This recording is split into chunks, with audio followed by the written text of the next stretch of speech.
Welcome back. So in the last video, or the one before the last, we talked about matrix exponentials and how to use them to solve first order homogeneous linear systems of differential equations where if A was the matrix, we were using e to the ta.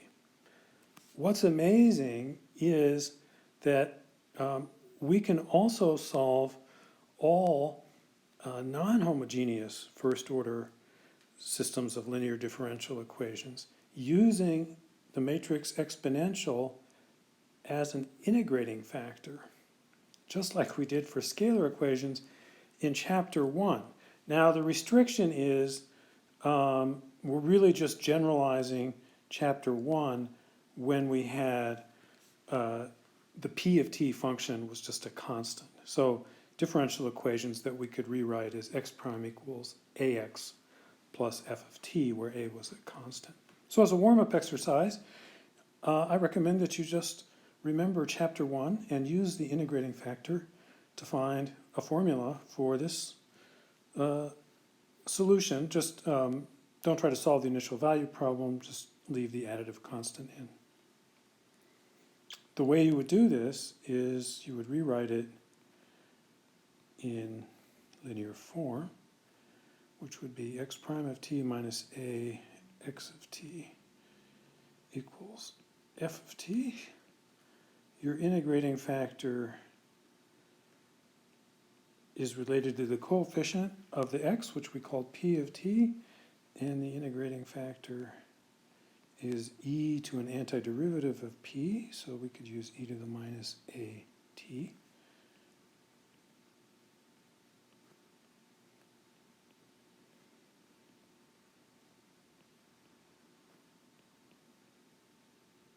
And we multiply both sides by the integrating factor.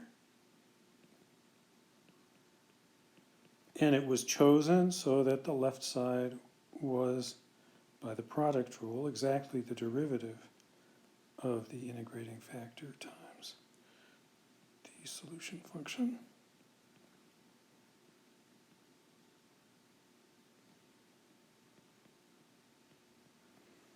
And then we just antidifferentiated both sides. So we'd get e to the at x of t is some antiderivative of e to the minus at f of t dt, and then to get all antiderivatives you would add a constant, and so then to get x of t we would divide both sides by actually it's e to the minus at. I said it right and then started writing it wrong. So we would divide both sides by e to the minus at. In other words, we'd multiply by e to the at. Okay, well, now we're going to do that with matrices and vectors. And we will check every step carefully. And rather than adding a constant, we'll just go ahead and solve the initial value problem, and that will give us a definite integral instead of an indefinite integral plus a constant. So here's the IVP. We rewrite it in linear form, where we put the linear operator on the left. X prime minus ax equals f. So the claim is, because my coefficient is minus a, that my integrating factor should be e to the minus ta, and that claim will be justified if I can show that then the left-hand side really is the derivative of e to the minus ta times x. So let's check that. So let's take d by dt of e to the minus ta x of t. So we use the product rule. We know that the derivative of e to the t times a matrix is that matrix times the exponential. So here the matrix is minus a e to the minus ta. So that's the derivative of the exponential times x plus the exponential times x prime. Now, a, or minus a, and e to the minus ta commute because e to the minus ta is just a big sum of powers of a, and a always commutes with any power of a. So I can rewrite this first vector as e to the minus ta times minus ax. And then I can factor that same e to the minus ta out of the second term so that I get plus x prime inside the parentheses. And if you look at the left-hand side that we were trying to get to, they agree. I just got the order of addition inside the parentheses reversed. All right, well, then I can anti-differentiate both sides, and I'll do this with a definite integral. So I'll integrate from 0 to t, and then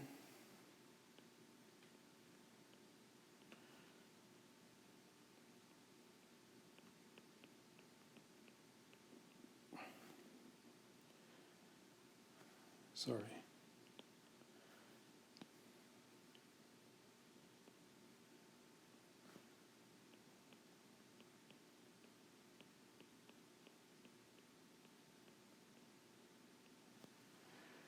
And then an antiderivative is e to the minus ta x, or e to the minus sa x of s. And I want to evaluate that at the upper limit, I get e to the minus ta x. And when I evaluate it at t equals 0, because e to the 0a is the identity matrix, I just get minus x naught. And on the right, I just have left the definite integral and haven't done anything to it yet. And then I multiply, to isolate the x of t, I multiply both sides by e to the ta, and we know that that's the inverse matrix to e to the minus ta. So on the left, I just get x, and then on the right, I get that. And I'm going to write it, that expression on the right, in a better form. So I'll distribute the e to the ta through the sum. So I'll get e to the ta x naught plus e to the ta, the integral from 0 to t of e to the minus sa f of s ds. And what you can see in the next identity is that I have passed the e to the ta through the integral sign.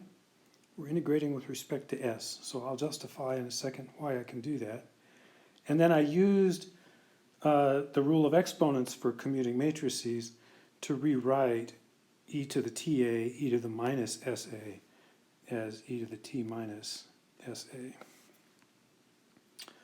All right, so how can I pass that constant through the integral? So let's just think more generally. What we've got, what we're trying to do is we have something of the form, say, b of t, that's my e to the ta, integral from 0 to t of some function g of s ds.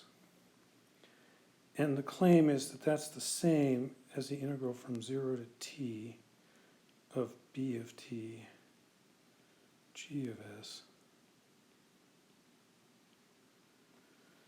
ds. Well, we know how to differentiate, we do it term by term, so you anti-differentiate term by term. And so as long as little g is continuous, it has an antiderivative capital G, and so the left side will be capital G of t minus g of 0. And on the other hand, an antiderivative for the right-hand side by the constant rule for differentiation is b of t capital G of s, because then when I take d by ds of that, I will get little g of s. I evaluate that from 0 to t, and I get exactly the left-hand side. So this is really the constant rule for differentiation reinterpreted as a constant rule for integration. Okay, so that is the formula we're going to work with, and in your homework you will also work with it in a problem. I think it's our old friend, the tank problem, which you must be getting sick of. But at least by going through it once, you'll see how it all washes out. Now, this formula is interesting for a lot of reasons. Let's look at what it says. And this holds in much more generality than just for linear differential equations. It also works for certain partial differential equations. What determines x of t? Well, certainly the initial conditions. That's the e to the ta times x naught. The integral, though, has a special form. It's called a convolution integral. You can look these up on Wikipedia. And it's of the form some function of t minus s times a function of s. So, and we're integrating from 0 to t in the s variable. So, so as s goes from 0 to t, t minus s goes from t back down to 0. And so what this is saying is that your solution x of t depends on the inhomogeneous term f of s, and I called it forcing because of the application we're going to be considering in a second. But anyway, it depends on the value of the inhomogeneous function from 0 up to time t, and on the value of basically the homogeneous solutions. That's what the matrix exponential is giving us in its columns.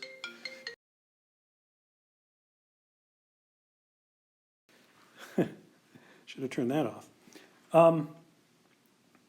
Right, so on the homogeneous solutions on the time from 0 to t, but at these weird sort of discordant times.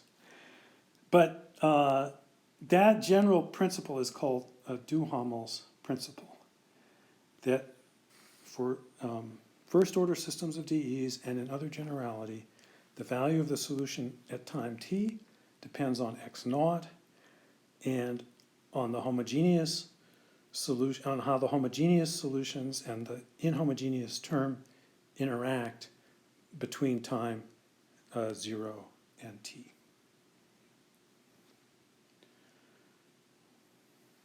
All right, so this is a fun application. It's one of my favorites. So when I say we love the forced oscillator equation, I really mean that I love the forced oscillator equation. So let's visualize a swing so that the numerical value of g over L is 1. Remember in the pendulum equation, the coefficient of the x term was g over L, and that was the omega naught squared. And I'm old enough to remember when my kids were young that Liberty Park used to have swings like that. So the L would be like G, which is 9.8. So about 10 meters long. These were super long chains. And so their natural angular frequency in the linear model was 1 radian per second. So the period was 2 pi seconds. Okay, and if you were set in motion on that swing, your motion was described as a linear combination of cosine t and sine t. And unless you were pumping the swing, that's how it went. And those were fun times.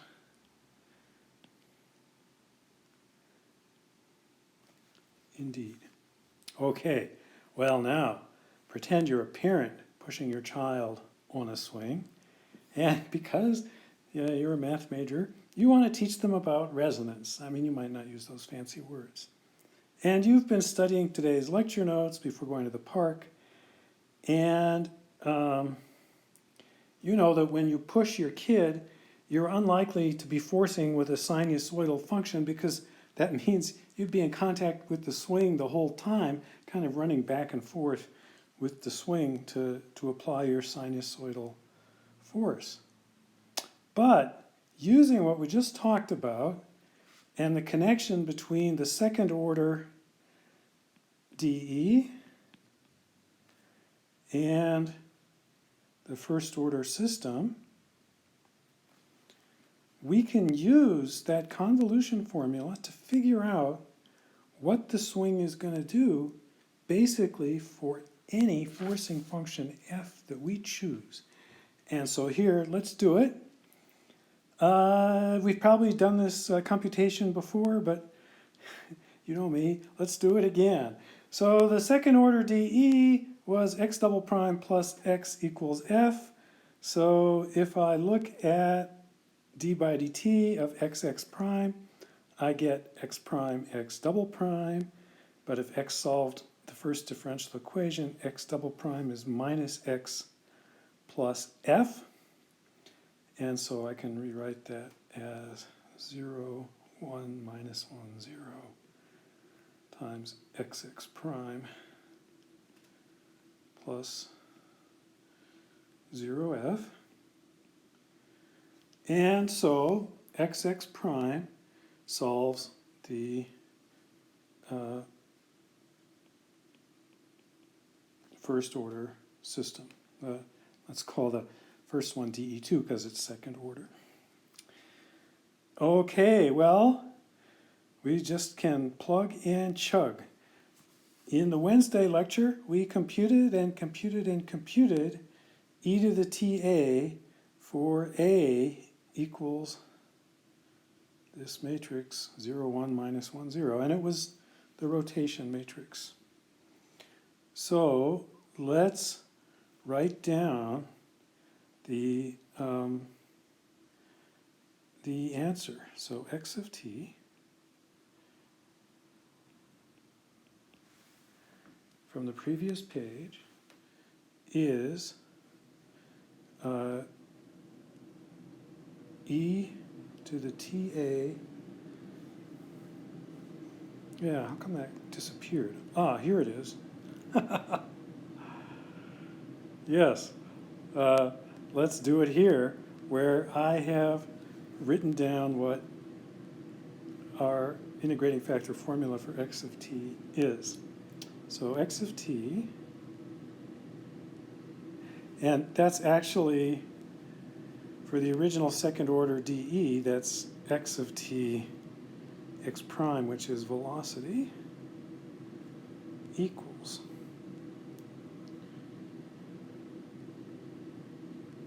cos t sine t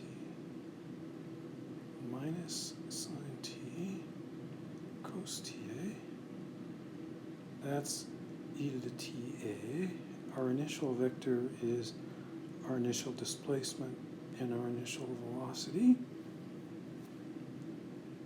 plus the integral from 0 to t of, I'll just plug in t minus s into my matrix exponential formula. So this is cosine t minus s sine t minus s minus sine t minus s cosine t minus s times 0 f of s ds. Okay, and x of t is the first entry of the result of that formula. And the first entry is x naught cosine t plus v naught sine t. That should look familiar. And what we've got when we look at the first entry of the matrix times the vector is the integral from 0 to t of, well, 0 times the cos, and then we just have f of s sine of t minus s ds. Okay, so notice, as we were saying in general, x of t depends on the initial conditions, and it depends on the forcing function from time 0 up to time t, and on the homogeneous solution sine of t minus s. Right? I mean, that is a homogeneous solution when you use the addition angle formula. It's a linear combination of sine s's and cosine s's. All right, now on the following pages, we're going to play a game. Let me just say that these convolution integrals you can interchange the s and the t minus s. So you can also write this as f of t minus s times sine of s ds. That's just a change of variables.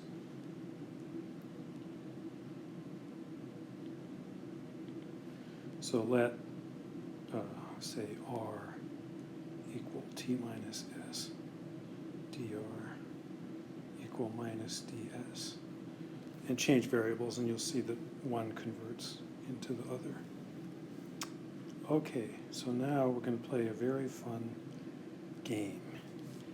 And it's one of my favorites.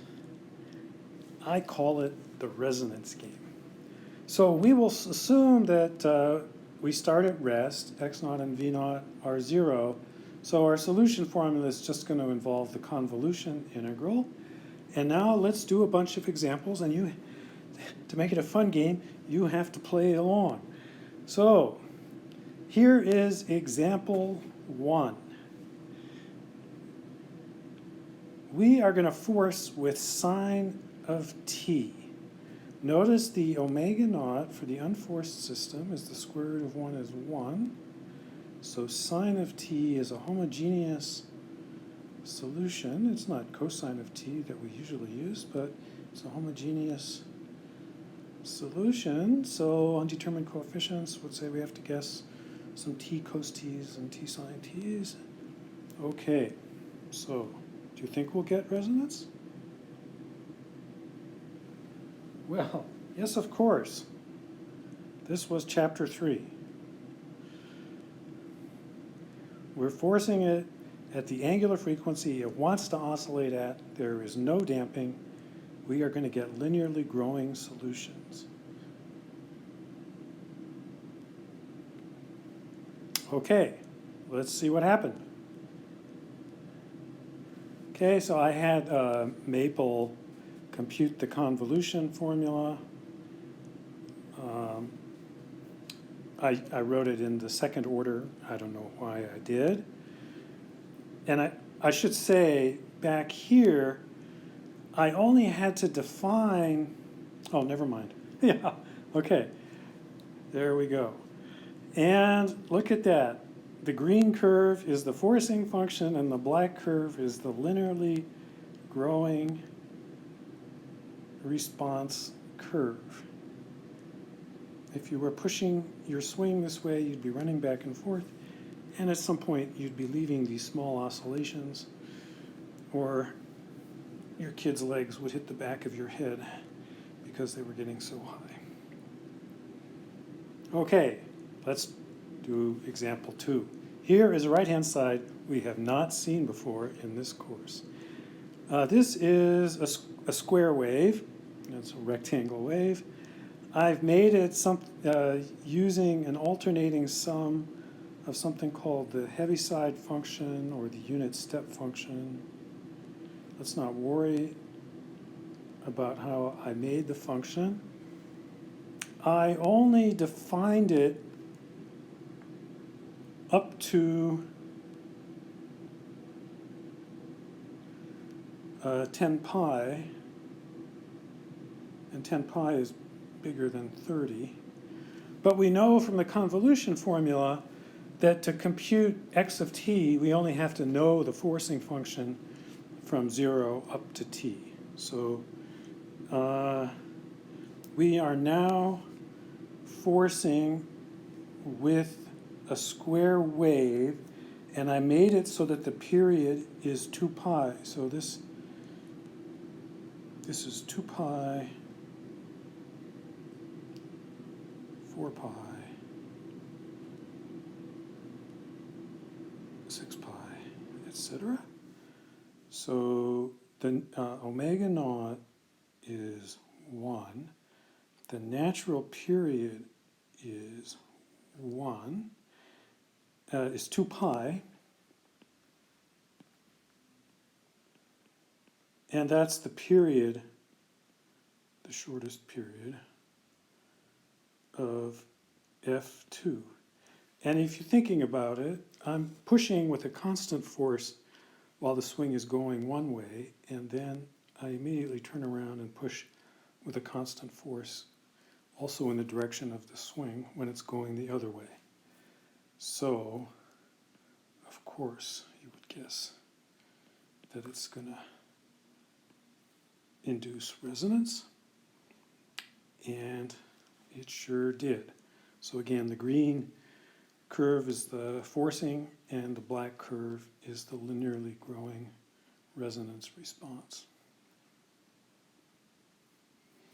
Okay, I don't have to use square waves. If you integrate a square wave, you get a triangle wave. That's how I made F3. This triangle wave also has period 2 pi. So I expect resonance, and I get resonance. Okay, here's one. Let's make a square wave whose period is 2.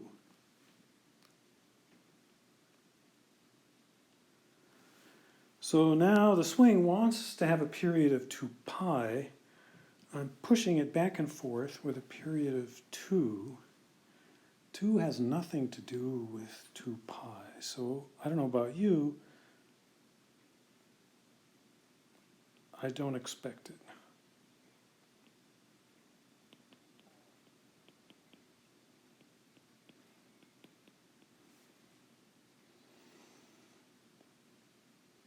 And pity your poor kid. He wants to be swinging back and forth with a period of 2 pi seconds, and you're just pushing completely haphazardly with respect to that. And he's just getting jerked back and forth, almost no amplitude. If you look at the previous ones, they had they grew their amplitude very quickly.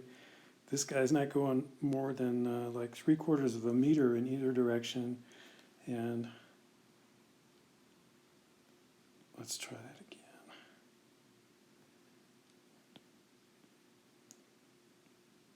And it's probably going to start crying.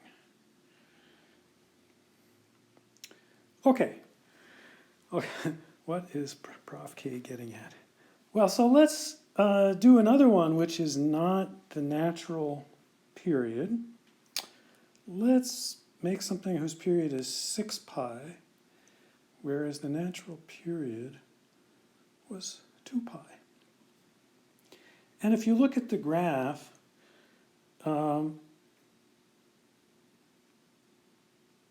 what's going on is that every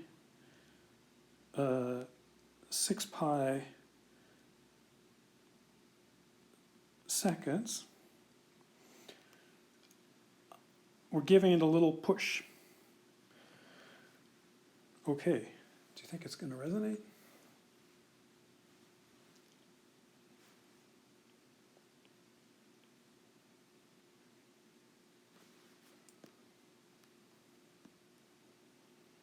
Yeah, it did. And why did it? Well, this swing is going back and forth every 2 pi units. If I'm pushing it in an impulse every 6 pi, it's just like I'm pushing the swing every 3 pi times, and always in phase with how it wants to go.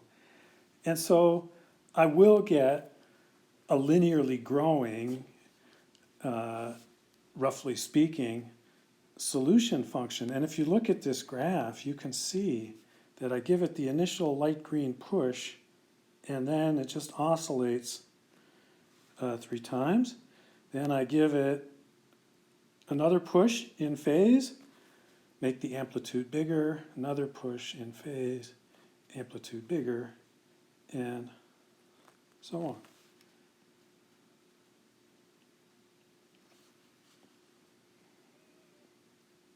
Okay, so the upshot is, if we force a system with something which is not sinusoidal, it might still resonate even if the period is not the natural period. And the precise answer has to do with Fourier series, which is going to be our next topic in this course. So it turns out, if you have any periodic piecewise continuous function with period p, then you can write it as an infinite superposition of a constant function along with cosine and sine functions who have periods p, p over 2, p over 3, p over 4, and so on. And if any one of these p over n's is the natural period, then, and if the corresponding term in that sum has a non-zero coefficient, then you will get resonance. And so in our example, the period was 6 pi, and 6 pi over 3 was the natural period of 2 pi. All right, so we will start talking about Fourier series in the very next video, and so that will tie in nicely with forced oscillations, which is the first application we'll do of Fourier series before we go to partial differential equations. So the upshot of this video is that we can use e to the minus ta as an integrating factor for the first order system. X prime of t equals ax of t plus f of t. X of 0 equals x naught. The solution formula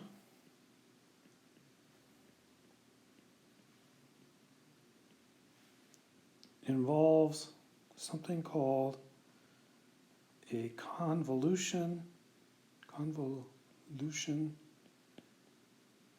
integral,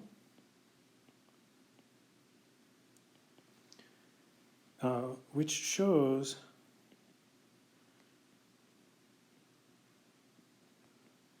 how x of t depends on x naught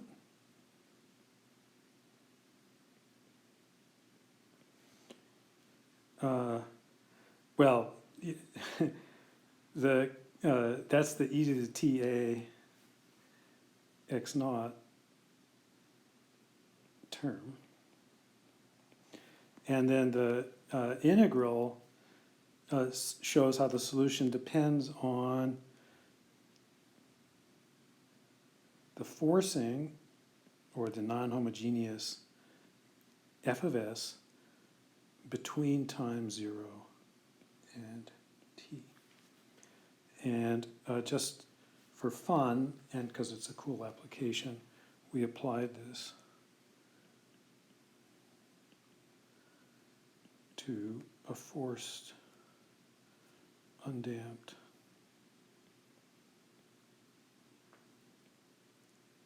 oscillator from chapter 3, but with new forcing functions and using the equivalent first order system.